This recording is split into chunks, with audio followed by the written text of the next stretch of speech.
এখানে আমরা বাস্তব সংখ্যার খুবই ভাইটাল একটা কোয়েশ্চেন নিয়ে আলোচনা করব। খুবই ইজি একটা কনসেপ্ট। সো এখানে আমাদের কি বলা হয়েছে আমরা একটু এটাকে দেখার চেষ্টা করি। ফার্স্ট অফ অল, তো এখানে বলা হয়েছে যে -a এবং -b এই দুইটার যে গুণফল হবে সেটা হচ্ছে ab।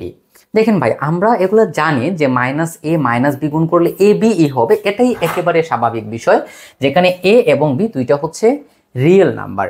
রিয়েল নাম্বারকে বাস্তবে যে সংখ্যাগুলো অ্যাকচুয়ালি এক্সিস্ট করে সেগুলোই হচ্ছে বাস্তব সংখ্যা বা রিয়েল নাম্বার। ফর এক্সাম্পল, আমরা ধরে নিলাম এ হচ্ছে একটা রিয়েল নাম্বার, আবার ধরে নিলাম বি, এটাও হচ্ছে একটা রিয়েল নাম্বার।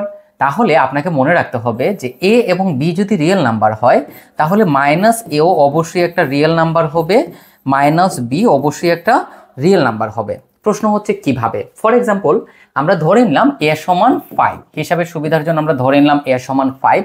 তাহলে আমরা অবশ্যই বলতে পারি যে 5 বিলংস টু r, মানে 5টা হচ্ছে একটা রিয়েল নাম্বার ডেফিনেটলি। তো আমরা যদি 5 রিয়েল নাম্বার হয় তাহলে অবভিয়াসলি আমরা লিখতে পারি 3 এক্সিস্ট -5 বিলংস টু কি হবে, আর হবে। মানে একটা সংখ্যার যে ঋণাত্মক সংখ্যা সেটাও কিন্তু বাস্তব সংখ্যা হবে। মানে একটা বাস্তব সংখ্যার ঋণাত্মক সংখ্যাগুলো হচ্ছে বাস্তব সংখ্যা। আর একটু যদি আমরা ডিপলি এটাকে ফিল করার চেষ্টা করি তাহলে এটাকে আমরা এভাবে ডিফাইন করতে পারি যে এটা হচ্ছে আমাদের একটা রিয়েল নাম্বার। আমরা এটাকে একটা এভাবে লিখলাম। আচ্ছা, সো এটা মনে করেন এরকম। তাহলে এটা মনে করেন আমাদের 0, বাম দিকে যখন আসবে তখন হচ্ছে -ইনফিনিটি, ডান দিকে যখন যাবে তখন সেটা হচ্ছে +ইনফিনিটি। তাহলে এই -ইনফিনিটি থেকে +ইনফিনিটি পর্যন্ত যত মান থাকবে সবগুলোই হচ্ছে রিয়েল নাম্বার। এই জন্য রিয়েল নাম্বারকে আমরা এই -ইনফিনিটি থেকে ইনফিনিটি পর্যন্ত এভাবে সংজ্ঞায়িত করতে পারি, আবার এটাকে এই আর দ্বারাও সংজ্ঞায়িত করতে পারি। তো এই বিষয়টা আশা করি আমরা প্রথমত ক্লিয়ারলি বুঝতে পেরেছি। এখন চলেন আমরা আমাদের কোয়েশ্চেনে যাই। দেখেন, এখানে প্রথমত বলা হয়েছে যে -a এবং -b এই দুইটার গুণফলটা হবে ab। একেবারেই ইজি একটা কনসেপ্ট। সো প্রথমত আমরা লিখবো যা আমরা জানি। দেখেন আমরা কি লিখব,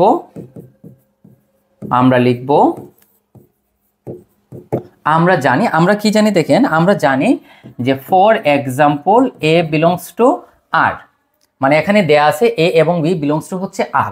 আমাদের কোয়েশ্চন অনুযায়ী আমরা এটা লিখেছি যে for example a belongs two r, মানে হচ্ছে মানে for all a belongs two r, মানে এখানে যে এটা আছে সেটা হচ্ছে রিয়েল নাম্বার বা সকল এটাই হচ্ছে রিয়েল নাম্বার। তাহলে যেহেতু একটা রিয়েল নাম্বার তাহলে এখান থেকে আমরা অবশ্যই লিখতে পারি যে a.0 সমান হচ্ছে 0। এর মানে কি?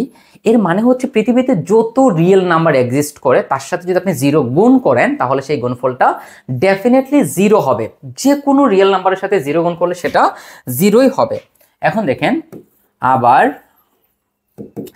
আবার অভেদকের, আবার আমরা কি জানি, আবার অভেদকের অস্তিত্ব বিধি অনুসারে, আমি একটু বুঝিয়ে দিচ্ছি। অভেদকের অস্তিত্ব বিধি অনুসারে তো অভেদকের অস্তিত্ব বিধিতে কি বলা হয়েছিল? অভেদকের অস্তিত্ব বিধি অনুসারে আমরা লিখতে পারি যে এখানে যে এটা আছে এটা কিন্তু কি রিয়েল নাম্বার। এই যে দেখেন এটা হচ্ছে রিয়েল নাম্বার। সো যদি এ রিয়েল নাম্বার হয় তাহলে 3 এক্সিস্ট, মানে there exist -a belongs to হবে আর, মানে এ যদি রিয়েল নাম্বার হয় তাহলে এটাও রিয়েল নাম্বার হবে, যেটা আমরা একটু আগে বলেছি। কারণ দেখেন আমরা যদি সংখ্যা রেখা চিন্তা করি, মনে করেন এটা হচ্ছে আমাদের সংখ্যা রেখা, এটা হচ্ছে 0। সো এটা মনে করেন 5, তো অবভিয়াসলি 5 হচ্ছে একটা, আচ্ছা 5 হচ্ছে একটা রিয়েল নাম্বার। তাহলে এটার যে নেগেটিভ মান অর্থাৎ -5, এই -5টাও কিন্তু কি হবে, রিয়েল নাম্বার হবে। কারণ এটা এই যে রিয়েল লাইনটা আছে, বাস্তব লাইনটা আছে, তার মধ্যে এটা এক্সিস্ট করে। ওকে, এতটুকু পর্যন্ত আশা করি না বোঝার কিছু নাই। সো আমরা এখান থেকে লিখতে পারি সুতরাং আমরা কি লিখতে পারি দেখেন, আমরা লিখতে পারি a প্লাস -a, মানে এই a আর এই -a কে যদি যোগ করি অথবা -a এর সাথে যদি আমরা a কে যোগ করি তাহলে যোগফলটা হবে কত? যোগফলটা হবে, দেখেন যোগফলটা হবে 0। আচ্ছা, এটাকে আমরা দিয়ে দিলাম 1 নং সমীকরণ, এটাকে দিয়ে দিলাম আমরা 2 নং সমীকরণ, এটাকে দিলাম 1, এটাকে দিলাম আমরা 2। আচ্ছা, এতটুকু পর্যন্ত আমরা কি করেছি, আমরা এ যে একটা রিয়েল নাম্বার, দেখেন এখানে এ এবং বি দুইটাই কিন্তু রিয়েল নাম্বার, বাট আমরা এখানে একটা নিয়েছি। এখন যদি আমরা বি কে নেই, আবার যদি মনে করেন আমরা আরেকটা সংখ্যা নেই যে বি বিলংস টু আর, কারণ এখানে বলা হয়েছে যে এও বিলংস টু আর, মানে এটাও হচ্ছে বাস্তব সংখ্যা, বিটাও হচ্ছে বাস্তব সংখ্যা। এখানে এ বলতে সকল এ, সকল এ। তাহলে আমরা এখান থেকে কি লিখতে পারি, এখান থেকে আমরা লিখতে পারি বি ডট জিরো সমান 0। সো আমরা সরাসরি এই লাইনটা লিখে নিব যে এখান থেকে আমরা কি লিখতে পারি, B plus minus B plus minus B, B plus, আচ্ছা এখানে একটু আমরা ভুল করেছি, দেখেন বি প্লাস মাইনাস বি, এই যে এই অংশের মতো, সমান মাইনাস বি প্লাস বি সমান হচ্ছে 0। এটাকে দেব আমরা 3 নং ইকুয়েশন। এটাকে কি দেব আমরা, 3 নং ইকুয়েশন। আপনি চাইলে এই অংশের মতো এই অংশটাও করে দেখাতে পারেন, বাট আগের অংশতে যেহেতু আমরা ওই অংশটা নিয়ে ডিটেইলস আলোচনা করেছি, সো এখানে এটা করার দরকার নাই। আপনি যদি চান যে এ সমান বি বসিয়ে পাই বা এর পরিবর্তে বি বসিয়ে পাই, তাও আপনি এই লাইনটা এভাবে লিখতে পারবেন, কোনো সমস্যা নাই, কোনো সমস্যা নাই। আশা করি এতটুকু পর্যন্ত আমরা ক্লিয়ারলি বুঝতে পেরেছি। ওকে, এখন আমরা যে কাজটা করব, দেখেন আমাদের যে 3 নং ইকুয়েশনটা আছে, এটা আমরা একটু ছোট করি। ওকে, সো এখানে আমরা আর একটা কালার নেই। সো এখান থেকে আমরা লিখব 3 হতে, দেখেন 3 হতে, তাহলে আমাদের 3 নং ইকুয়েশন হচ্ছে এইটা। তাহলে দেখেন এখানে মাইনাস এর সাথে মাইনাস বি এর কি করতে হবে, গুণ করতে হবে। সো এই টোটাল অংশের সাথে আমরা মাইনাস এ কে গুণ করব। তাহলে মাইনাস এর সাথে এই অংশটা গুণ করব, তাহলে হবে বি প্লাস মাইনাস বি সমান কত, 0। এই অংশের সাথে আমরা গুণ করব না, আমরা জাস্ট প্রথম অংশের সাথে কি করব, গুণ করব। প্রথম অংশের সাথে আমরা গুণ করব। তাহলে এই দুইটাকে এখন আমরা আলাদা আলাদা করে যদি লিখি, তাহলে হবে মাইনাস এ এর সাথে বি, তারপরে হচ্ছে প্লাস, এখন মাইনাস এ এর সাথে মাইনাস বি ইকুয়াল টু কত, 0, ইকুয়াল টু কত, 0। এখন আপনাকে যে বিষয়টা এখানে বুঝতে হবে সেটা হচ্ছে আচ্ছা এখানে একটা জিনিস আমরা খেয়াল করি, দেখেন এখানে আমাদের ইকুয়েশনের ডান দিকে ছিল 0, আমরা কিন্তু এই ইকুয়েশনের বাম পক্ষে মাইনাসে গুণ করেছি।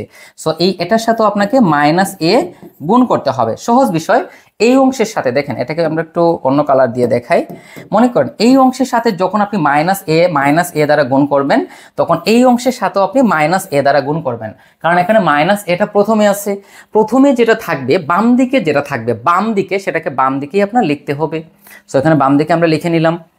ওকে, তারপর দেখেন এখান থেকে আমরা কি লিখতে পারি, এখান থেকে আমরা এটা কালারটা চেঞ্জ করি। এখান থেকে এখানে কি আছে, মাইনাস এ ইন্টু 0, মাইনাস এ ইন্টু 0। তাহলে এই যে মাইনাস এ ইন্টু 0, এটাকে আমরা অবশ্যই 0 লিখতে পারি। এখন আমাদের উদ্দেশ্যটা কি, আমাদের উদ্দেশ্যটা হচ্ছে যে মাইনাস এ ইন্টু মাইনাস বি সমান আমরা এ বি প্রুফ করব। কি করব, এ বি প্রুফ করব। ওকে, তাহলে দেখেন এখন এখানে আমাদের কি আছে, এই যে দেখেন মাইনাস এ বি প্লাস কি আছে, এখানে আছে আমাদের মাইনাস এ ইন্টু মাইনাস বি সমান কত আছে, 0। এখন দেখেন এই যে এখানে মাইনাস এ, এই যে মাইনাস এ আর বি আছে, এই দুটাকে যদি আমরা গুণ করি তাহলে এটা হয়ে যাবে মাইনাস এ বি।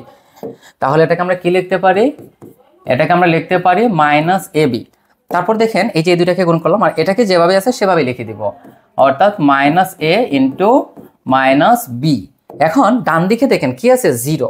এই 0-র পরিবর্তে কি আমরা এটা লিখতে পারি না, 0-র পরিবর্তে কি আমরা এটা লিখতে পারি, 100% লিখতে পারি, 100% লিখতে পারি। কিভাবে দেখেন, আমরা সামনে কি লিখেছিলাম, আমরা সামনে লিখেছিলাম মাইনাস এ, এইটার সাথে যদি আমরা এ কে যোগ করি তাহলে সেটা 0 হবে। তাহলে মাইনাস এ বির সাথে যদি এ বি যোগ করি, এটা অবভিয়াসলি 0 হবে। এখন আপনার মনে প্রশ্ন আসতে পারে যে ভাইয়া সবই ঠিক আছে বুঝলাম, বাট আমি এ বি কেন নিব, কারণ এখানে যে মাইনাস এ বিটা আছে সেটাকে বাদ দিতে হবে। এখন দেখেন এটার বাম দিকে প্রথম অংশ হচ্ছে মাইনাস এ বি, এখানেও কি আছে মাইনাস এ বি। সো উভয় পক্ষ থেকে মাইনাস এ বিটাকে বাদ দিয়ে দেন, তাহলে থাকবে মাইনাস এ মাইনাস বি, আর এখানে এ বি বাদ দিয়ে দিলে হয়ে যাবে এ বি। দেখেন এই যে মাইনাসে মাইনাস বি সমান হচ্ছে এ বি, এই যে দেখেন মাইনাসে মাইনাস বি সমান হচ্ছে এ বি। সো এখানে আমরা কি অ্যাপ্লাই করেছি, এখানে আমরা বাম বর্জন বিধি অ্যাপ্লাই করেছি, বাম বর্জন বিধি। দেখেন বর্জন বিধি কি, মানে যেটাকে আমরা বাদ দিব, যদি আমরা বাম দিক থেকে বাদ দিই তাহলে সেটা হচ্ছে বাম বর্জন বিধি, আর ডান দিক থেকে বাদ দিলে সেটা হচ্ছে ডান বর্জন বিধি। তো যেহেতু আমরা যে এখানে বাদ দিয়েছি, দেখেন এখানে যে আমরা বাদ দিয়েছি এটা দেখেন বাম দিকে ছিল, এটা কোথায় ছিল, বাম দিকে ছিল, তাহলে আমরা বাদটা দিয়েছি বাম দিক থেকে, দ্যাটস এখানে আমরা বাম বর্জন বিধি অ্যাপ্লাই করেছি। তাহলে দেখেন মাইনাস এ মাইনাস বি সমান হচ্ছে এ বি। সো আমরা পেয়ে গেলাম, সো আমাদের হিসাব শেষ। সো আমরা লিখবো সুতরাং মাইনাস এ মাইনাস বি সমান হচ্ছে এ বি, আর এখানে লিখে দেবেন অবশ্যই যে for all A B belongs to R, মানে এ এবং বি হচ্ছে বাস্তব সংখ্যা। সো এটাই হচ্ছে আমাদের প্রমাণ। একেবারেই সহজ একটা কনসেপ্ট, এরপরেও যদি না বুঝেন বা যে কোনো ধরনের কনফিউশন থাকে অবশ্যই জিজ্ঞেস করবেন। ধন্যবাদ।